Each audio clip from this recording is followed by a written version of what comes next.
Good morning, everyone, to Meydan Racecourse. This is DWC Dubai World Cup Daybreak. It's going to be an exciting final day of morning track work to go over everything that we've seen this week as well, and some of the form, especially those big races. We're going to go over the turf, the Sheema, and of course the $12 million Dubai World Cup later on. I am joined by two lovely ladies. First of all, we have Cassie Fahy. He was back here again, day 5. Have you survived well this week? I certainly have. My voice is almost at the end, so I'm going to go suck on some lozenges and have some nice herbal tea and just bring me right for tomorrow, because we're going to need our voices and our cheering lungs and everything going forward for tomorrow, that's for sure.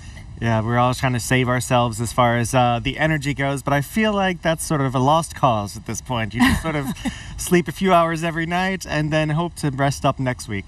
We're also joined all the way from Norway by way of many nations as far as being a global analyst, Veronica Askafrezu. Veronica, welcome back. You were on this show a couple of years ago. We loved having you, and we'd love to have you back. How have you been, first of all? I've been busy. We're doing lots of things in Norway, you know, and it's so exciting this year. We have a Norwegian runner. In Norway, we have 250 racehorses. So to have one runner at the big day here, it's a huge, huge thing. She, of course, is talking about Queen Asteka, who goes in off of a UAE Oaks win. She also won the equivalent of the UAE 1,000 guineas, goes into the UAE Derby. Best of luck to her and Niels Peterson, that whole crew. Looking forward to that. Now, earlier this morning, we had some track work take place. Obviously, a lot of Japanese horses were out there. We're going to take a look at a piece of that, a few minutes of it. There we go. It looks like Servinia right there. Servinia, who I think is very live in the Dubai Sheema Classic and quite overlooked. She won the Japanese Oaks. Right there. Also, I believe, I'm not sure which one that is. But that looks like, actually, I'm not sure. But, oh, there we go. There's Ramjeet. Ramjeet goes into the Dubai World Cup. He's a beautiful horse. Looks like one of those old oil paintings of horses where their legs are a little bit elaborate. Lovely horse. I think he's one that you definitely look forward to next year as well in the Dubai World Cup if he keeps his form. Very eye-catching with the open bridle and track work. Love it. He's a stunner. A lot of those coming out. You also have, the Japanese kind of come out in a phalanx every morning. First ones onto the track. There's so many of them. There are 25. I think about 20 of them come out during the 5 a.m. slot. Veronica, have you had a chance this week? I know you just got in a couple days ago to go out to track work. I know I have been down to the track one morning, and I've been following the others on TV. But yeah, it's good to get a glimpse of them up and close. These are some really, really nice individuals we have. Your husband, of course, is Antonio Fresu, who's based in the States. We have a lot of horses coming, including Il Miracolo, who we just saw on the screen, coming over from the States. Good contingent from them. Obviously, they don't have a big superstar going in there, except for maybe Raging Torrent and then the Godolphin Mile. But there's they have some work to do this year. Yeah, Raging Torrent is definitely one I'm looking forward to see. And Antonio's been riding him as well. He rode him in the Breeders' Cup. He was drawn 1 at that occasion. Didn't work out. But if he can get to the lead, I think he's going to be hard to catch. Yeah, he will be very hard. On numbers, he is definitely the horse to beat. He and Mufasa are leading the market right now. And it looks like, whoever beats them wins the race. We have Win Carnelian on the track right there. Always comes out with a lot of mane to him. They don't trim it down. He always looks like a wild horse out there. Lovely animal. Another Japanese runner here. Actually, I'm not sure who this one is. Is that is Ramjeet again? Ramjeet going around there, looking quite well. Enjoying it. Ears pricked. Looking around. Yeah, he's a big gangly thing, as you can see, and he's still growing into himself. He's only just turned 4 years old. And I think that he'll probably put on another 50 kilos between now and next year. He's an interesting animal, and I think that might be a horse for next year, as mentioned prior. There we go. That's him. Same horse coming around. Are there any Japanese horses that we've kind of seen that are, maybe flying under the radar, Cassie? Other ones? I mean, Ramjeet is one that a lot of people have said is a possible each-way play that, Wilson Tesoro, people really like that in the big race. But in the other races, we have some horses that might be worth looking at. We actually just caught a glimpse of Dan Desile just ever so slightly before he was coming out, the Japanese Derby winner. He'll go around in the Sheema. I think he's still quite green, so he's still learning what it's There he all is right about. there. Oh, there he is. Okay, brilliant. So, Well done. nice work, camera crew. So good to see him, and it will be interesting to see how he does fare, because I believe there might be a UK stint ahead of him if he goes well on this big stage. He might be looking that way. Still learning what it's all about, so one to maybe keep in your back pocket for later on. Yeah, we just also got a shot there of Dragon, who was going around, who goes into the UAE Derby and is a really lovely animal. Yeah, he's when I went to the yard the other day to see Queen Asteka, they were all talking, like the stable talk is that Dragon is going to do very well. That's interesting. Obviously he has the connections. He wears the same silks as Broom, who won the Mr. Matsunaga, who won the Godolphin, obviously the Gold Cup a couple of years ago.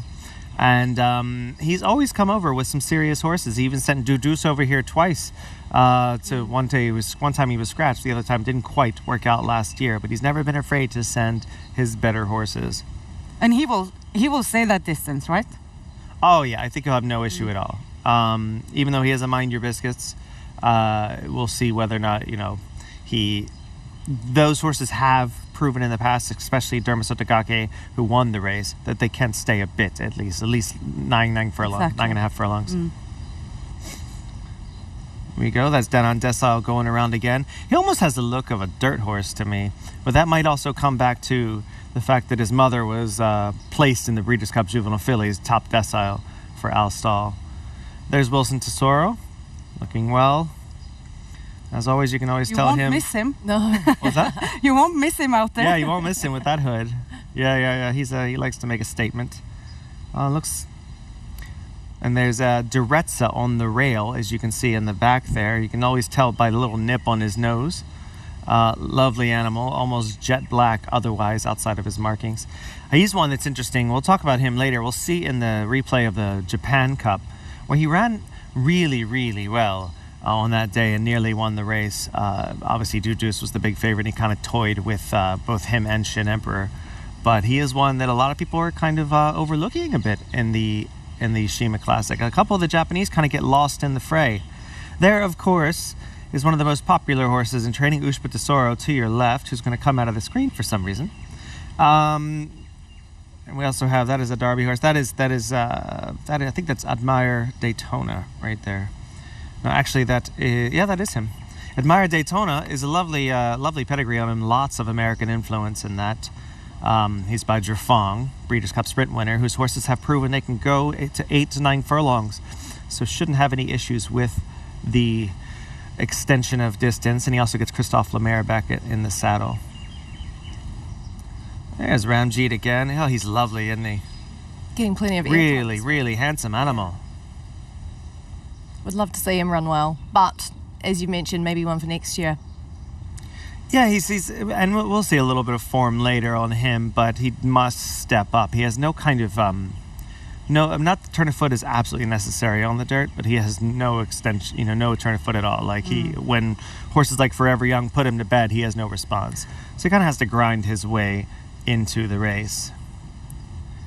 They look all looking quite well as they go around there. I think that that's Kurijishi Joe right there, who goes in the Dubai Golden Shaheen. A bit of an outsider. Probably the 5th best sprinter, 6th best sprinter in Japan, which won't put him on the mark here. So be very tough for him. This looks like Soul Rush. The only reason I can tell is because he keeps his head really low, and he's a bit of a bull in his build. Just a very, very miler build to him. A lot of power, almost like a sprinter. Looking quite well. He won the mile championship. We'll go over that one in a few minutes as well. He goes into the Dubai turf as one of the serious players from Japan.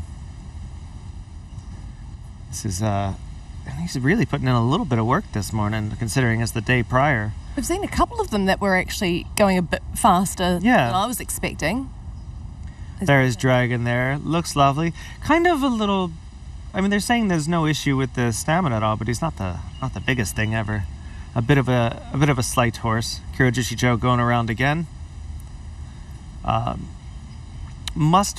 enough pace to really be a factor early in what is a very, very hot early pace in the Shaheen, but must improve markedly. Now the French horses looks like Is that King Gold to the left, and that is Fort Payne to the right. The two Nicola Colliery horses, who have a little bit to find on rating to factor into the Godolphin Mile, a very hot Godolphin Mile this year. Well, what a carnival they had. Yeah, but I mean, Nicola's done so well with getting the right horses into the right races, and when he's testing ground, when he's testing sort of unknown territory, he doesn't fail very often. He's quite smart with those things. And now the first time he put King Gold on the dirt, he realized the horse could run on it, but just didn't have the trip. Just nothing quite worked out for him. Doubled back the following season now, and now he's not only a Group 1 winner on the grass, but a Group 2 winner on the dirt. Right here, it looks like we have it looks like Liberty Island, perhaps. With the gold saddle cloth, bit of a mark on her face there. I believe that is her. Who's the Triple Crown winner of the Fillies Triple Crown in Japan. She must improve a little bit on her form to get, she must improve a lot to beat Romantic Warrior, but must improve a little bit to make sure that she goes in the top 3 in what is a very tough race. She's just looking around a little bit as well, and the jockey had to pull the persuader out just to keep her mind on the job. I wonder if that's normal for her, or if she's just feeling very, very well in herself. Yeah, I think she's been very enthusiastic in her canters as well. That's I noticed. her. Like they've really bowled along with her. Yeah. She's cutting back in trip more than she has in quite some time. So I don't know if that's going to be an act of genius or desperation. I don't. We'll see. Well, she's a Group 1 winner over a mile, so it's a furlong longer. With age, sometimes they appreciate the longer distance as well. The fillies can be tough when they turn forward. Sometimes they go sour on them, and they've got to work it out. These are the Hong Kong horses. The favorite in the Alcazes in the front there, How Deep Is Your Love? And behind him is a horse that a lot of people are tipping up in the Godolphin Mile. That is Sword Point, because he's drawn quite well. He's the lowest drawn tactical speed, and he'll be sitting in the pocket where everybody wants to be if he breaks well. So, fascinating horse. We believe they will both be ridden by James McDonald. So, correct, yeah. Fascinating pair there. How Deep Is Your Love has caught the eyes since day one here. I love this horse since I see him. Yeah, no. I'm so excited to see him, and his running style is exciting to watch him when he has such an amazing turn of foot. There's the big horse. Watch this. I saw love this earlier. Watch him kick up. Oh, yes. This is Forever Young, who is very, very rarely more than a pony out there. I love seeing this from him. Yeah.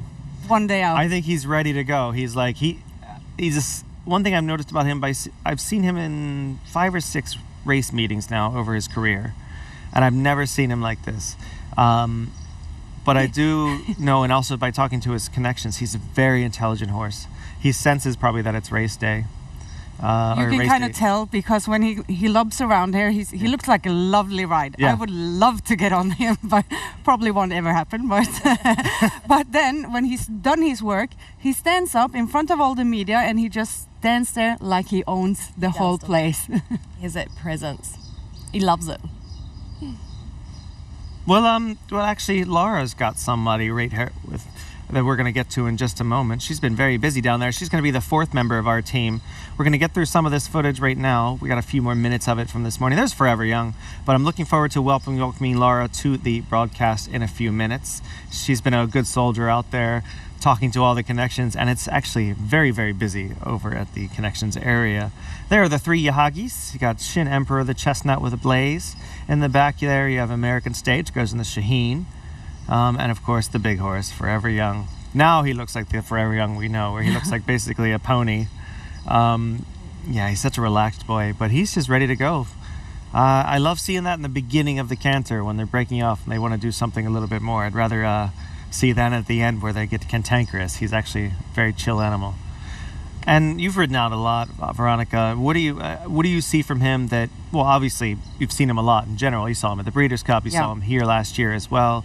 Is there anything like attitude-wise that you appreciate of him? I just think he enjoys what he's doing, and he's comfortable with every situation he's in. He seems like a horse with a lot of confidence. He doesn't fight with his rider. He's just a true professional, and he does what he's told, does it without wasting too much energy. But then on the night where he's actually racing, he's a monster.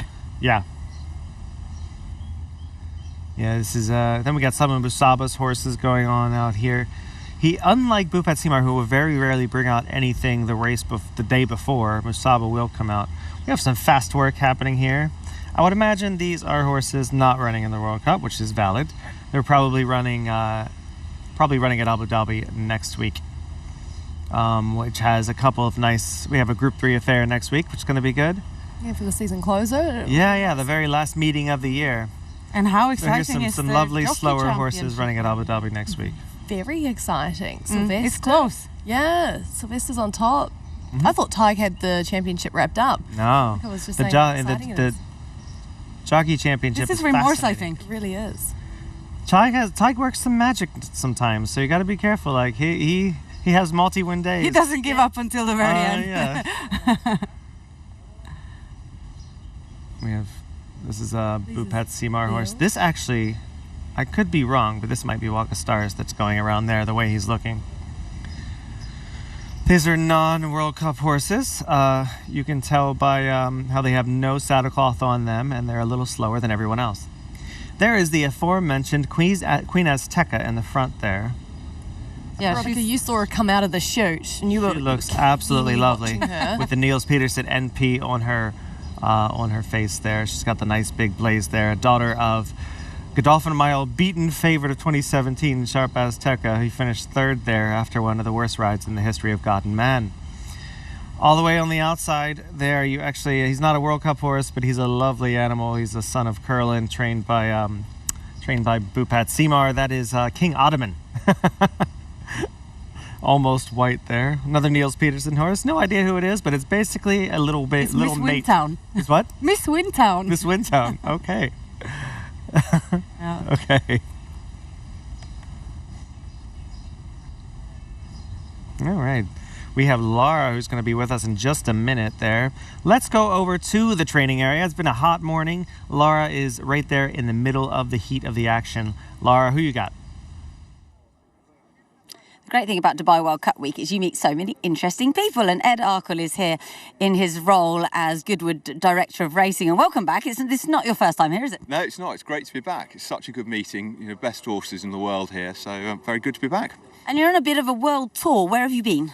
Yeah, no, we've been very lucky. We've been down to Australia, Sydney, Melbourne, a couple of the local tracks, Ballarat, Mornington, and then into Tokyo, Hokkaido, and then here. And tell us how it works, because you're obviously recruiting 4 international horses to run at QDF, the big meeting, and it's just a case of sort of making trainers aware of what's available there? Yeah, definitely. I mean, we've obviously got horses that we'd be looking to target, and also it's about making relationships with people that might not have a horse at the moment but could do in the future, and they know us and we know them. So, yeah. And you've done a cracking job of it, because over the last few years you've had Pontos there, you've had a few Scandinavians, you're perhaps looking in places that aren't obvious, and that gives so much diversity to the meeting. Yeah, it's great. It's really good to see any international competition. We're very lucky to have some Japanese runners as well, Mr. Yahagi, the Hashidas with Deirdre, who won the Group 1 there. That's great. And equally, the smaller Scandinavian countries, we're doing a little bit with Hungary at the moment, and it's great for them to have some races to aim at, travel their horses and promote their racing. It really is. And I suppose you'll be cheering for anything this week that's come through Goodwood, so Factor Cheval, among others? Yeah, absolutely. Anything that's, got those sort of links and the international runners. And the great thing about coming here, like so many of the big meetings, there are so many good stories and interesting stories. It's quite difficult to pick out a horse that you particularly want to see winning. Yeah, well, it's such a good meeting. And last question, Goodwood, along with a few others, recently launched a new bonus. Explain a little bit about that. Yeah, so it's called the British Midsummer Bonus, and you need to bring 2 horses to the UK, one to run in the King George at Ascot, and then there's another race with us, the Sussex Stakes, about 5 days later, so you need a horse for that. If you're placed in both those races, you get a £250,000 bonus. If you win both, there's a £1 million bonus, and then there are various run-on bonuses to go on to York as well. So hopefully it'll encourage some horses to come, and something a bit different. It is a bit different. I like the lateral thinking on that. Well, I'll let you go and carry on talking to people, but many thanks for chatting. Thanks. Another brilliant insight. Thank you so much, Laura. That was lovely. See, Goodwood here represented. Obviously, they're going to try to get some of these horses over to their glorious Goodwood meeting over the end of July, beginning of August. We're going to go immediately into some analyses here, starting with the Dubai Turf. $5 million on the line. We have a nice field here, starting off with Factor Cheval, the defending champion. Maxime Guillon gets the ride back, perhaps hoping for a bit of action. Their Ghost Rider must improve a bit, but is a top-class horse for Clive Cox. Goman in top form. Really nice rider there in Umberto Sana. Haider Shaheen getting his first, young trainer from Bahrain getting his first big race meeting. Holloway Boy comes out of a very nice second behind Nation's Pride. We have Mal Joom, who was a very good second to Notable Speech last year. And speaking of Glorious Goodwood and the Sussex, Meisho Tabaru, a pace factor, should be out there winging early under Yotakutake. Nation's Pride, who is the Nation's Pride in this place because he is the Godolphin representative. Romantic Warrior, the horse they all have to beat and probably won't. And then Soul Rush, coming in off a nice campaign, 7-year-old, established. Had a brilliant 2024 winning the Mile Championship. Veda Vague, a winner of the QE2 in Japan. Proper horse, proper mare. Liberty Island, 5-year-old mare, trying to make up for her loss as the favorite last year in the Dubai Sheema Classic. We're going to take a look at some of that form, starting off with the Dubai Turf of last year. Now, of course, this was Factor Cheval's sort of coming out party as far as Dubai goes. He'd been an almost horse so many times, and he almost lost this on the head bob. But he is a horse that is very, very reliable to always kind of mix it up and get in there. Felt kind of bad for Christian Demuro here on the outside, who rode a brilliant race on Namur, who was 25-1 and nearly shocked him. But this was a 1-2 finish a lot of people didn't expect. Back there in 30 of Denon Beluga, placing in the race for a second time, and in measured time, the ill-fated Godolphin runner finishing a very good 4th. Another piece, speaking of Godolphin, and we have Nation's Pride, who won the Singspiel Group 2 affair on Super Saturday. Now, this is an interesting run, ladies. This is on paper and in the video, it doesn't look that sort of strong, you'd think. It just Nation's Pride kind of beating up on horses. But the numbers came back really, really good on this. Some of the best prep numbers for any race. And both he and Holloway Boy finishing a very good second under a good Danny Tudhope ride. They ran really strong numbers in here. Any thoughts on their chances? I'm interested to see how Holloway Boy will go, given that he went back home, didn't he? Because there's 5 weeks between these races. So he's done a fair bit of travel. He's gone back home. I wonder if that was good or bad for him. Obviously, they thought it was good for him to get him back into his surroundings, but it would be a bit cold over there. Interesting to see how he's come back. And, I mean, if you've said that the sectionals were really, really good in that race. It's a strong race. Well, on paper, yeah, that reads very well, doesn't it? And yeah, I think both of them rate top 4, top 5 chance. Yeah. Well, top 4 is not only not many horses in the race to begin with. I do think that there's a lot to love about them, and a little bit of value from Holloway Boy, to be honest, as far as an each-way play in there. He's at 40-1 right now. And, well, speaking of Maidan and Maidan form, we cannot talk about that without talking about Romantic Warrior in his first race here. This was the Jebel Hatta, and obviously this was an ill-fated race for measured time on the front. But Romantic Warrior makes up about 10 lengths, or about 15 lengths, in less than a furlong, which was very, very impressive. This was the first time that I've seen him probably 3 times race. This is the first time he wowed me. He is an absolute, he just inhaled this without even being asked under JMac. And I just think he's going to be one of the horses that, obviously he's one of the horses to beat, but one of the stars of the night if he runs remotely close to this. On numbers, he can drop off a couple points and still win this fairly easily. Is there anybody who can come close to him? I don't think so. That was a track record that night as well. Yeah, I just was think lightning. That horse is something special. Danny said, I interviewed him 2 days ago and at the draw, and he said he has the track record. We're going to try to break it again. Oh, wow. Wow. That's bold. That is bold. Take a look at a couple more pieces of form of him, because we're big stands of Romantic Warrior. This is the QE2. This one was a bit of a sad one for Prognosis, who winds up finishing second with a little blaze there between horses. Romantic Warrior seemed to despise this ground. It was soft ground for the first time in ages at Sha Tin. And he beats out a proper horse in Prognosis, probably Group 2 plus, Group 1 minus horse. Prognosis, I must say, he did miss the break a bit in this race, and it cost him a lot, but I don't think he was ever going to beat Romantic Warrior. This is more of what I would expect after a long campaign when it comes to Romantic Warrior's performance. I don't know if he's going to wow us, but I think he'll win in a very similar workmanlike fashion. Well, So we'll see. I was speaking to James McDonald just a couple of days ago, and I said, how is he? Because this has been a big, long campaign. Yeah. He's been over here for a long time and travelling, and he said he's feeling the same as what he has before all of his other runs. And Yeah. there was nothing wrong with his Saudi Cup loss because he was just beaten by a machine on that night. So On the his first try on the dirt. yeah, exactly right. And so the fact that he's still feeling the same, he doesn't feel jaded, Yeah. he doesn't feel tired, he's still in the zone. Yeah, I think that you can try to poke holes anywhere you can, but usually, no matter how many you poke, you still think that he could lose a few lengths and still win this race. Now, he does win this one, and this is not all about him. This is actually more about Liberty Island, who had a terrible trip here out on the outside. She is in the red, gold, and black there of Shaddai Stallion Station. She runs very well to finish second here. And this was pinned up as a proper clash between the pair, but she never really sank her teeth into him. He really stuffed her there pretty easily.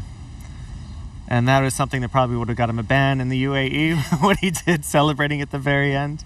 And maybe he did in Hong Kong, but very, very impressive. Speaking of the Japanese, we mentioned Soul Rush earlier. Now, Soul Rush and Breidaveg, they finished first and fourth here. Soul Rush, you see, with the big blaze behind horses right now, has just starting to rev up. And when Soul Rush flattens his head, he's got quite the acceleration. I think he might be, knock on wood, he might be the biggest threat to Romantic Warrior if he loses any steps at all, because he's got such a nice acceleration. Breidaveg's kind of stuck in there in the throng of horses, finishing fourth. Very impressive. I mean, that's a lot of form to go on, ladies. I'm going to expect very precise, exact answers from you of how you beat Romantic Warrior. You can't. You can't at all. I mean, it's valid. Cassie, do you think that maybe you're looking for playing the Quinella and the Exacta here, trying to get in who's that second, who's that third horse? I have to respect Factor Cheval, just because he's been so good, so consistent, and you just know he's going to give his all and for a top three. And I think Liberty Island, I think she's going to step up. She's going to atone for that loss. She was still placed last year in the Sheema, but they're dropping back in distance. Interesting to see how she goes. We saw her just there get close to Romantic Warrior, and if she can do anything like that, she'll be fighting out for those minor chocolates. So who was your second spot? So I've gone for Romantic Warrior, Factor Cheval, and Liberty Island. And Veronica, you're up for your final answers. Yeah. Well, it's no surprise who my top pick is going to be. Romantic Warrior. He's just to have a horse like him, that can do well on both dirt and turf. You don't find a lot of those on this level that we have tomorrow. So he's going to be I just think he's a monster. Yeah. And then I will go for the blue. Nation's Pride. They're ready for this night. They show up on the big nights, yeah. And then I'm keen on Liberty Island as well. She's tough. I'm going to go, obviously, Romantic Warrior should win the race. If you take him out, my top three are Nation's Pride. I think he'll run huge. Soul Rush, we mentioned earlier, huge chance if he returns to that mile championship form. Winners of the mile championship have finished second and fourth in the last two Dubai Turfs, so the form is there of that race. It seems to be a nice trial for the trial. It's a proper Group 1 race, but it's a nice race to sort of give you an idea of where the form lies in Japan. And I do think a great each way is Holloway Boy at 40-1 because he ran a big number last time, and Carl Burke is a master at getting them right. And I don't mind him going back home because Spigot Lodge, I'd want to go there too if I could anytime. Now we're going to go to Laura, who's in the field. She is with someone else who is sure to wow us. Well, Queen Asteka is one of the most exciting runners on the card. She goes in the UAE Derby, of course. And Edgar Byrne is the man who bought her. Now, exciting times. Lovely to be represented at a meeting like this, first of all. Yeah, it's fantastic, Laura. Like, where else would you want to be on the start of April? It's absolutely fantastic. And as always, the team at Dubai Racing look after us so well. And it's just fabulous to be here. We're really excited about tomorrow. Yeah, well, you should be. She's such a super mare, super filly. Now, what was it about her that when you were at Tattersalls you thought, this one could be special? I think, Laura, it's similar to what you've now seen since she's come up here. It's her, and she just got that presence about her. And one of the things I like most, when I go to the breeze, I like to go to the pre-breeze as well. And not to be unfair in any way, because I know it is the pre-breeze and you're not expected to do anything. But one of the things that grabbed me most about her is that she just went through both days so relaxed, even, and herself. You know, she went up in that pre-breeze and she just came back the next day and did it again. And that's a lovely thing to see, you know, when they can replicate as babies. Like, it was last May, you know, we're just on 11 months. And to go out and do that again. And then in between times, it's the little things, like every time we went to see her, she was asleep.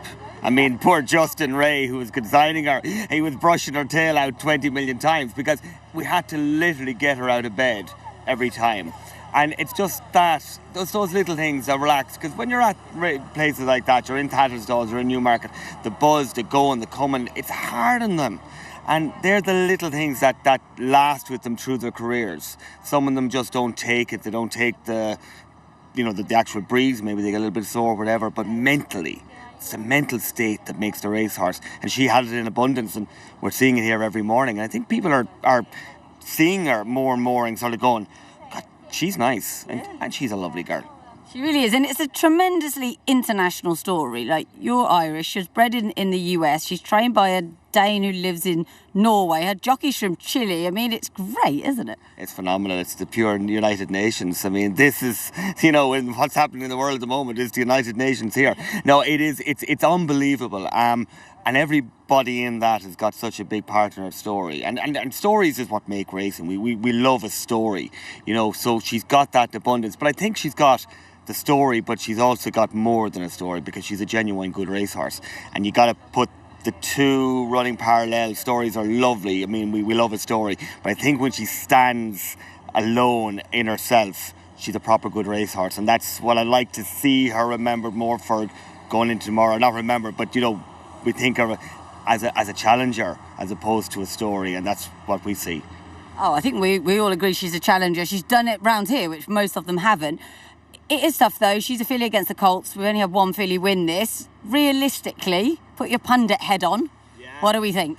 Yeah, pundit head, yeah. No, look, I think that's a fair question. I think in races like this, we've got the top three with our good colts, and we have maybe the three Japanese who are good, strong colts, and we're trying to see who's the better of them. And then we sort of sit in between. And I'd say, like all racing, Lauren, we've talked about racing a lot of times, we'll probably find one of the top three will go and do it. One will disappoint, one run even. One of the Japanese horses will come into the pack. And it's where we split everybody. You know, that's what we're looking at. It's where we find our place amongst those splits. And I realistically, we're thinking, who do we run close to? I think Flood Zone is the, you know, he's the guide, the form of the whole thing. We'd like to get on the podium. That's our aim. And we think we can. You know, so we're not going there being silly and thinking we can win and beat the Colts, but we think we can get the podium, and that's what we'll be trying for. And she'll be running right up to the line. Oh, well, I'm so excited for you all, and thanks for chatting. That was really interesting, and I'll let you get back to, I don't know, maybe selling some horses, buying some horses, your daily business, but thank you. No problem, Laura. Appreciate it, and hopefully we're chatting again. All right, thank you very much, Laura. That was great to hear from the team. Edgar having purchased Queen Asteka. Now, since we're talking about the UAE Derby, we're going to skip to a different race. We're actually going to talk about the Dubai Sheema Classic, which couldn't be more different. This is 2,410 meters, 12 furlongs, mile and a half, one complete circuit of this massive turf course. And we're going to start off with Bahraini-owned, German-bred, German-purchased. Aldri de Vries actually is riding this horse, and he purchased him for His Highness Sheikh Nasser's Victorious Racing. Fawzi Nas, saw him last night at the Gala, looked fantastic as always in good spirits. This horse is very consistent. Duretza, placed in the Japan Cup, proper Group 1 horse, won the Japan St. Ledric. It's Christophe Soumillon, very interesting pairing there. Giavolato has done nothing wrong. Over the past year, he's really stepped up his game. He won the Hong Kong Vase, not a vintage renewal, but is in proper form. Rebels Romance with William Buick, Charlie Appleby. This is probably Godolphin's best chance of the day, but he's still second in the market. Number 5 you see on the screen, Caland again. Draws 2, Mikel Barzalona in his new assignment as the number 1 rider for the Aga Khan and French's Henri Graffard. Danon Decile, proper horse, huge pedigree on him. Keita Tosaki takes the reins for Shogo Yasuda, one of the younger trainers in Japan, the youngest trainer ever to win, in his 30s, ever to win the Japanese Derby. Dira Miles steps up and has plenty to find here, but is locally owned by Ahmed Al-Sheikh. Best of luck to him. Tom Marcan takes it. Owen Burrows knows how to win on the big stage. Shin Emperor, Ryusei Sakai Yoshita Yahagi is the standard in this race, even though he has not won a Group 1 race. Very exciting. And Servinia, I think, is the X factor in here, but we'll get more about her. Christophe Lemaire, very, very, very good filly who could step up in a big way. Let's look at some form. This is last year's Rebels Romance, winning it. Yes. This is a fantastic renewal. Obviously, Liberty Island is late on the scene on the outside under a questionable ride on the day. Rebels Romance takes full advantage. Auguste Rodin defecates the bedchamber in the backyard. And then we have just a proper performance by Rebels Romance. So it's any way that he repeats this, or is he just not going to get the same setup? I'm actually surprised he's not a favorite. Yeah, rightfully so. He's Cassie, you've seen him race before, obviously. Have you had a chance to see him race up close? Well, I saw him last year, but not up close, and my focus wasn't on him last year at all. But it was on the cocktails and the party that was your focus. I was 7 months pregnant, so I was not doing that. Wrong. I had other worries. But can he be the first one to win this race twice? I think he can. Absolutely. I think it's very feasible on numbers, on style, and he's just downright, tough. Like, he's a very, very good horse. Let's take a look at some more recent form here. This is Shin Emperor winning the Neom Turf Cup. Very enterprising ride. I hate that term. It gets overused, but it truly was. He took the best horse to the lead. He didn't have to do that, but he just, minimized his losses and his risk and went wire to wire very impressively here. Caliph coming up the inside under a very good ride by Alberto Sana. Aldri de Vries was hurt that day after a spill here, but he's back in the saddle this time, and he might even improve a bit. But Shin Emperor wins pretty easily for Team Yahagi. Very, very nice looking horse. Probably the most valuable horse on the grounds. Cost almost $3 million as a baby. He's a full brother, of course, to Satsas, who won the French Derby and the Arc, and a half brother to multiple Group 1 winners, including the great sister Charlie. We're going to go look at some other forms. Speaking of Japan, this is Shin Emperor in Japan. He's down there on the inside. Duretze is in front of him. He's also here. Liberty Island to the... that's... not Liberty Island. The Dudus on the far outside. Servinia has the big white blaze there. She kind of gets bumped here a little bit and knocked off stride. She was the second choice in this race behind Dudus. Now, the one thing I'd take out of this race, ladies, and you can correct me if I'm wrong, is that Dudus kind of toyed with them, first of all, and then maybe Servinia is better than what we saw back there finishing fourth. I agree. Yeah. Thank you. Riveting insight. Thank you so much, Veronica. Just on really quickly, is the key... I wasn't sure if you were going to say something more. Stoic Scandinavian response. This is Giavolotto winning the Hong Kong Vase. He actually doesn't look like a winner at all. He only has 3 horses beaten. He comes flying between horses under Oisin Murphy. I don't know if this is... Well, I do know. I do have an opinion, but I don't know for sure if this is a function of just a bad race and a decent horse winning it, or is he just running to the proper Group 1 form nowadays? Cassie, what do you think? Well, it'd be interesting to see what those sectionals were on that, actually, just to try and gauge how well he was running. But the fact that he does have that winning form in such a prestigious race, you got to have that winning form coming into these big nights. I think it helps with the confidence. It helps with all. Yeah. It's a holistic kind of approach to it. You've got to come in with those wins under your belt. The only thing I don't love is I loved him coming into the Gold Cup last year. I thought he was probably the top two in the race, one of the top 2, but he just didn't seem to strike the ground very well. I never really liked it. I don't know if it was just the way the track is here a little bit harder than most places he's ever run. I know he likes good to firm ground, and he proved that in Hong Kong and at York, but I'm not sure. He's won on every kind of ground. What's that? He's won on every kind of ground. Yeah. Do you think he's in with any kind of shout? I mean... More than one word. No. I think he can do that. But I've seen him a few times where he gets a bit hot. I don't love that about horses. And especially, it's going to be hot out there. It's going to be hot, exactly. So, not a plus for me. go back to Rebels Romance here. This is His Highness the Emir's Trophy, a $2.5 million race that he wins fairly easily here over the Foxes. The Foxes was supposed to come here. He ran his eyeballs out that day, but I think perhaps they decided to go after a less hot race than the Sheema Classic this year. Very workmanlike performance. On numbers, it came back fairly strong, but I don't know if I trust the numbers based on the fact that this is a track that they don't usually run races like that over. That was when they had the unfortunate mishap with the main track over in Qatar and had to move to a different racetrack on the weekend.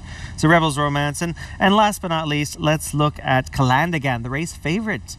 He is 2-1 right now. You'll see Duretza in there in the blue noseband with the little nip on his nose. Calandigan is flying on the outside, and of course, City of Troy wins this one. And what was rated the highest race of the best race of the year by, I don't know who's doing that, but best of luck proving that one. And then we have Ghost Rider go back there in third, running on gamely as he always does. Calandigan runs on well here. He did it again in the Champions Stakes, Cassie, and I think that there's an argument that he's a bit of an almost horse, or is he an almost? Well, I'll ask you: is he an almost horse, a bridesmaid we'd call him in the States, or is he a horse that is just waiting for his coming out party, basically? Well, he's still one of the best 3-year-olds, right, of the season in Europe last year. He's been raced quite sparingly as well, and second to City of Troy. That looks great on paper. Absolutely, it does. He beat Ghost Rider. He's beaten Blue Stocking. He's run around with Blue Stocking before, obviously the ARC winner.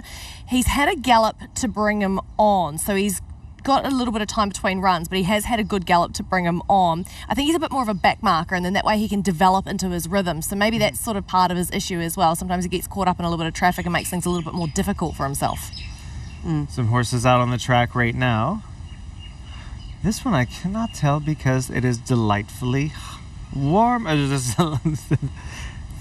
This is Jafar, I believe, or it's one of the Arabians. No, this is Vika Green for Bernard.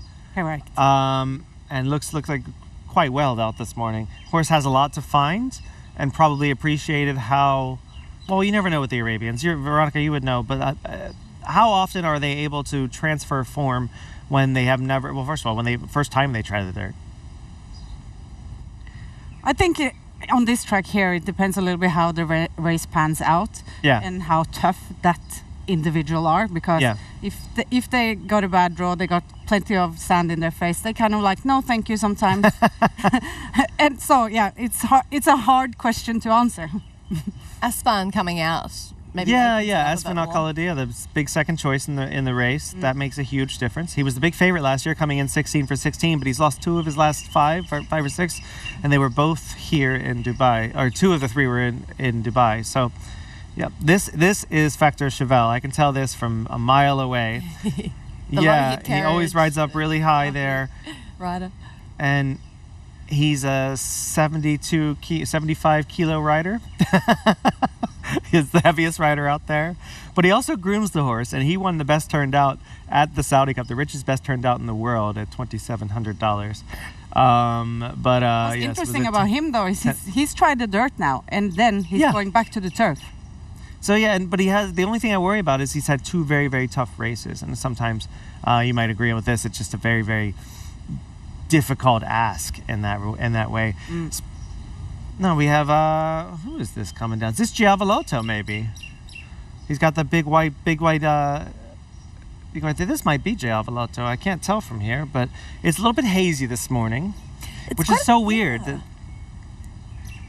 And up the inside, that looks like Epic Poet, I believe, having a bit of a spirited spirited canter on the inside. I mean, we could say these horses are anything in Yalby. This is Secretariat in the back, and Man of War right behind him. They're all getting ready for a backup of the for a matchup of the ages. This is No Lunch, who tries the dirt for the first time. Sounds like my diet plan. But this is No Lunch. He's a son of Dubawi out of a Chamerdal mare. We've seen plenty of that cross do very well in the dirt here, including Discovery Island, who won the Burj Nahar here over the same mile dirt distance that this one has to jump into. We can actually, if we can, Laura has someone else with her. We're going to see what she has coming for, what Laura has coming toward us. Sorry, I'm just learning the English language today. What Laura has coming, and we'll see where she is in the training area. Well, Wathnan Racing have got some really exciting horses running this weekend, and Case Clay is their US racing manager. We'll start, I suppose, with Hit Show in the big one. What a beautiful horse, first of all. He is a beautiful horse, and he's a consistent horse, and he travels very well. He traveled well from Florida to California to New Orleans and to here, and he's a consistent runner, so we're going to give it a shot. Yeah, and you do have a shot as well. If we take out the favourite, it's very open. He's one of the leading contenders. Well, I think, we're looking forward to seeing him run, and hopefully he usually puts forth a good effort. I don't want to jinx him, but we'll see. Absolutely don't. And Flood Zone comes into the UAE Derby with the strongest form on show. Sorry? In the UAE Derby, Flood Zone's got the strongest form. He has good form. He's doing well. The question with him is going to be 2 turns, but I think given his breeding, I think he can stretch out. Time will tell, but with Curlin on the bottom side, he's been answering the call each time. He's shipped well. He looks well. So fingers crossed. And it's obviously Wathnan have been great supporters of Dubai in the last couple of years. It's important for you guys to be represented here.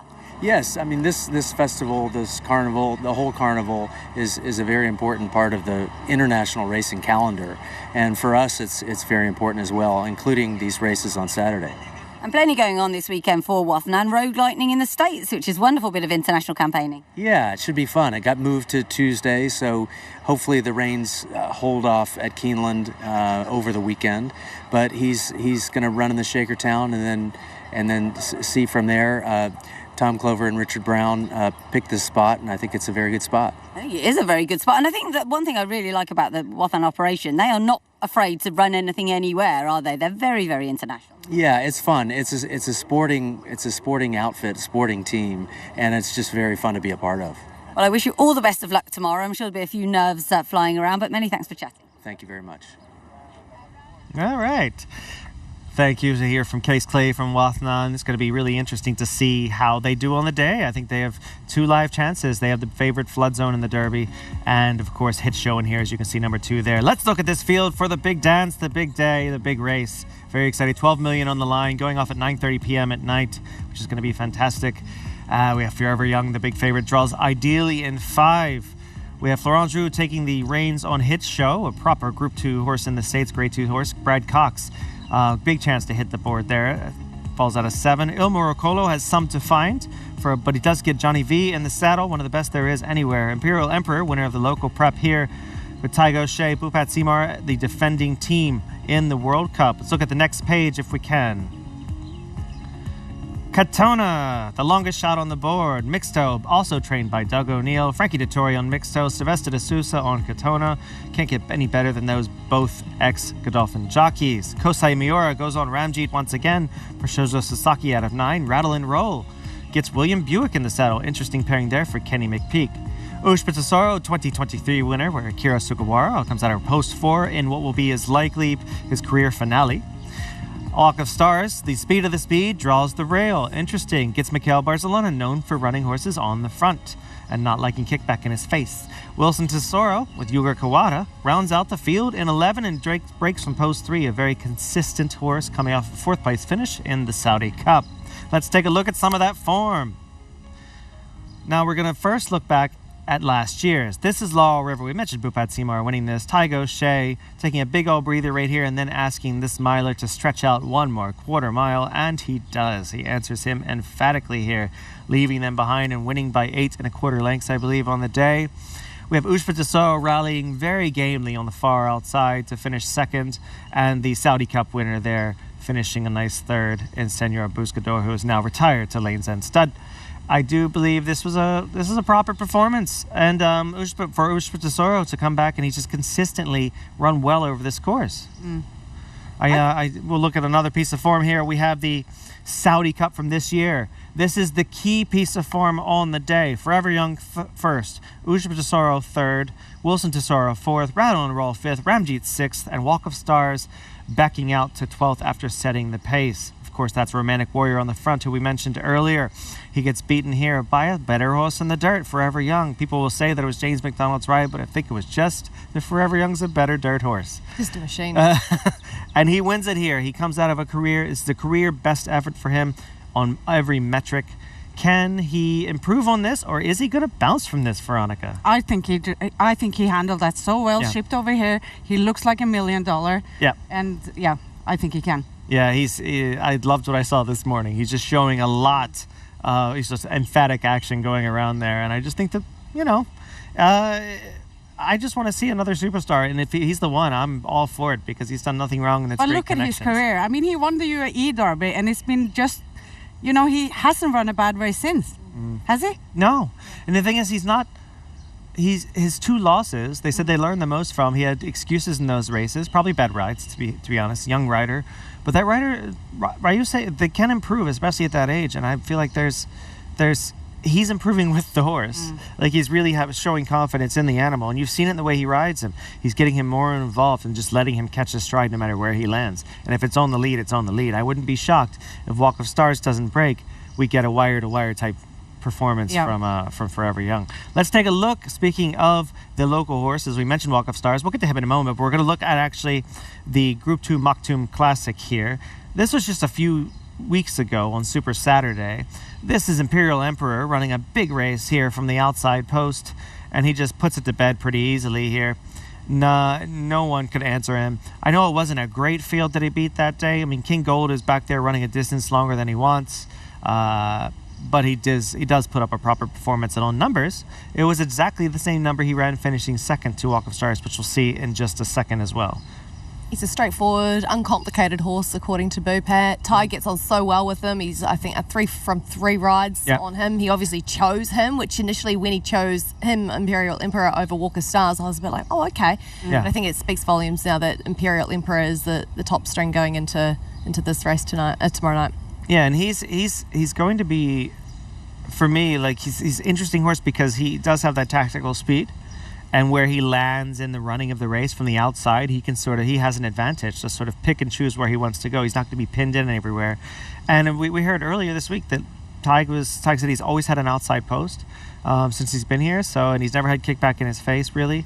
So they plan on keeping it that way. Yeah, but you see his last win, I think he was 3-4 wide going into the first turn and around the last turn, but you can't be 3 wide in the Dubai World Cup. Yeah, it's interesting. Well, speaking of, we talked about Walk of Stars a second ago. He will be the speed of the speed, breaking from the rail. Imperial Emperor was in this race as well, and they are going at it on the front. As you can tell, they have similar get-ups on. They are both Rupat Seymour trainees, and Walk of Stars is just in his A game, which there's question to whether or not he can bring this game to the big race after running so hard in Saudi. But if he does, he's a serious player. He is, yeah.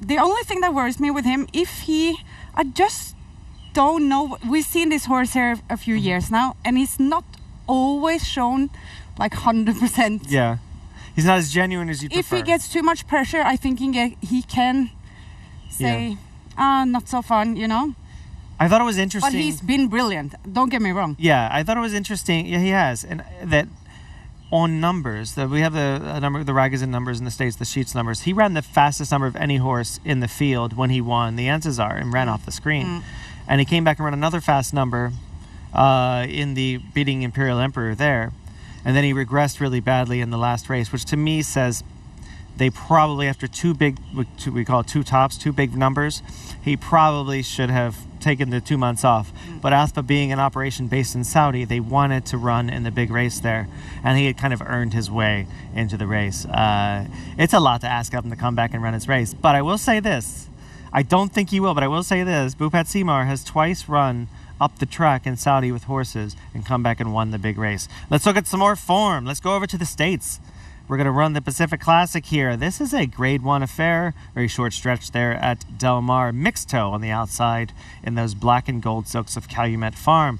He wins this. Il Miracolo is in the back there, running probably where he's going to on Saturday, and finishing way up the track.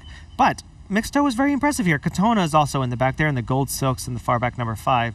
Mixto picks up the pieces here. Full Serrano came back a couple months later, won a Breeders' Cup, but over a mile, hinting that maybe a monoquarter is not what he wanted at all. So maybe he took advantage of a horse that just didn't quite see it out. Were you there, or were you there visiting Antonio? I just left. You just left. You missed it. When they run the Pacific Classic, but I know the horse a little bit, and he runs his best races when he's up there. Yeah. And bit of a grinder. If he doesn't get up there, he's a little bit also a horse that doesn't really perform as well as he can do. Leandro Mora, the assistant trainer for Doug O'Neill, mentioned that he wasn't over the moon to get post 8. He was hoping for something a little bit lower so he can sort of get stuck in and involved early with the speed. But I have a feeling he probably will do well from there. I mean, it's hard to make a case for him, to be honest. Any each-way cases, Cassie, for him? For Mixto? Yeah. Frankie Dettori. Yeah, well, there you go. Well done. So, I mean, I hope Frankie's going to have a couple of wins. He's an up-and-coming rider. He's doing well. So that's a cool pickup ride. And Doug O'Neill's also got Katona in the race too. So he's got Sylvester de Souza on board, who is currently leading the championship here in the UAE. And I bet he wants to get that championship. I bet. So He does. He does, doesn't he? Yeah. He does. I mean, 2 riders with a big future, I'm sure.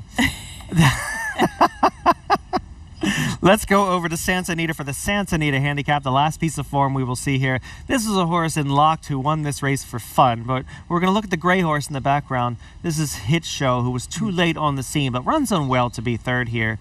On numbers, regressed just a little bit. Katona is also in the back there, running a sort of pulling up the car park in the back here. But Hit Show runs fairly well, but the story here was Locked, and I would have loved him to come here because he could have given Forever Young a proper run for his money. But I think that Forever Young being in such good form kind of scared them off. So we get to see either an anointing or a disappointment when it comes to Forever Young. But that being said, Hit Show is the one we'll speak about here. He is a winner of 3 graded stakes in his last 5 starts. He's run quite well. He's been bashing heads with Rattle and Roll over the last year. They're kind of friendly rivals, taking turns beating each other, so you can't separate them too much. I, for one, I'll go on record. I think he's got a huge chance to finish 2nd or 3rd in this spot because I love the way he worked the other day. Yes. How? I just think he's a classy horse. And he doesn't really he never runs a bad race. And in that race, he actually bounced on numbers a little bit, as in he ran a huge race 2 races before and then kind of regressed, which means that he's coming back 4 to 5 weeks later. He should be primed to run a big race. And his work the other day under Dustin Dugas, the assistant trainer, was absolutely phenomenal. So I'm looking forward to it. Like, I think he's a beautiful animal. I think that he's going to be one of the ones to surprise people. 40 to 1 is just ridiculous on a horse that Brad Cox, he bats 30% in the States, and he's never had a big winner over here. But he's also never sent Dustin Dugas over here, who's his top assistant. And I think that says everything I need to know about like what he's going after. I would not be shocked if he wins the Derby with Flood Zone and finishes 2nd with Hit Show and has a nice little payday. Anybody agree? Anybody? No, not really. No. Well, it's been good to see you. Goodbye. No. So it is. We've seen all the relevant form. We've looked at, especially for this race, we gotta put your feet to the fire, Cassie. We're gonna make you go first on this one. 1, 2, 3, Dubai World Cup. Okay, 1, 2, 3. Forever Young, original. I know. Rattle and Roll. Yeah, there we go. Because if he's been going head to head with Hit Show and you like Hit Show, I think Rattle and Roll is going to be up there as well. Kenny McPeak's been very confident, and I think the camp are quite confident about him. I thought he actually handled himself really well in Saudi. I didn't think it was a poor run at all. It was up against the big guns, and it was meritorious. He just needs an economical trip maybe, and I think he'll get that. And Rattle and Roll for me in for 2nd, and then Ushba. I really want Ushba to have such a great finale if this is to be his last race. If it is his last, if he finishes second, I think he will be in the frame in the top 4. But if he does finish second, he breaks $20 million in career earnings, which is insane. Amazing, yeah. Really well campaigned. Feet to the fire, Veronica. 1, 2, 3. Okay, Who is it in boring, the World 'cause Cup? I agree on everything you're saying, but I'm going to switch it up a bit because we had the same pick. So I'm going to put Imperial Emperor in there as third. Just one of the locals, and I think he's an improving horse. What he's shown the last 2 runs, it's been really good. So, yeah, him for third. Ushba, second. He never runs a bad race as well. And then Forever Young. Okay, so Forever Young, Ushba Tesoro, and Imperial Emperor. 1, 2, 3 for you. And then Rattle and Rollin' for 4th. Yeah. Yeah. Or dead. Imperial Emperor 4th for me. I've only picked against Forever Young once, and it was last time when I tried to get fancy and picked Factor Cheval, thinking he would run a big race. It was dumb, and I regret it, and I apologize. Forever Young, I've been a big fan of. I only disliked him because he was the favorite, and I hate cheering for favorites rather. Forever Young on top. I think he wins by 3 or 4 lengths fairly handily in this race. Hit Show a late rallying second. I think he will be flying late. I think he'll be a little closer though than people realize, mid-pack instead of far back. Ushba Tesoro in third, and Rattle and Roll for me. I'll throw in as my fourth because I just don't see him out of that slot. And if you want to go top 5, if you're going, what do they call it? High five? High five? Super high five. Super high five? I'll go with Wilson Tesoro in 5th. So take it straight to the bank, everybody. All right, last questions. What are you looking forward to the most, Veronica first, about the World Cup, other than Open Bar? Golden Shaheen. Huh? Golden Shaheen. Golden Shaheen. I'm so excited for that. It's going to be an all-out blitz, brawl, smackdown of a race. Yeah, that will be great. Obviously, Romantic Warrior, but I've got to come up with something a little bit better, a bit more original than that. So I'm looking forward to the Alcoz. I really am. I loved it last year with California Spangle, and this year I think How Deep Is Your Love is a very good chance again. And yeah, I'm genuinely looking forward to that race. I'm looking forward to that first glass of champagne after the World Cup after I finish working. But other than that, I'm very much looking forward to the Shaheen as well. I think that it's going to be absolutely fascinating. And the Godolphin Mile. It's the best Godolphin Mile, in my opinion, that we've ever had, even without Bookham Dano in the race, who was supposed to run. But I think it's the best Godolphin Mile we've had, and we could see some star performances from horses we didn't expect. Yeah, and Forever Young. We'll see. So many things to look forward to. So many things. It's been a phenomenal week of bringing you this track work in the morning, previewing all of the races, and sort of getting everyone excited as we sort of we rev up and prepare ourselves for one of the best, if not the best, night of racing around the world. We thank everyone for tuning in. We hope to see you here on Saturday for what's going to be a phenomenal 9-day of 30+ million in racing, including the Group 1 $12 million Dubai World Cup, and of course the Shaheen, the race of the day. Thank you so much. Get home safely. Enjoy your nights, enjoy your days, enjoy the cocktails, and enjoy the World Cup. My name is Michael Adolphson. It's been a thrill. May all your photo finishes be winning ones.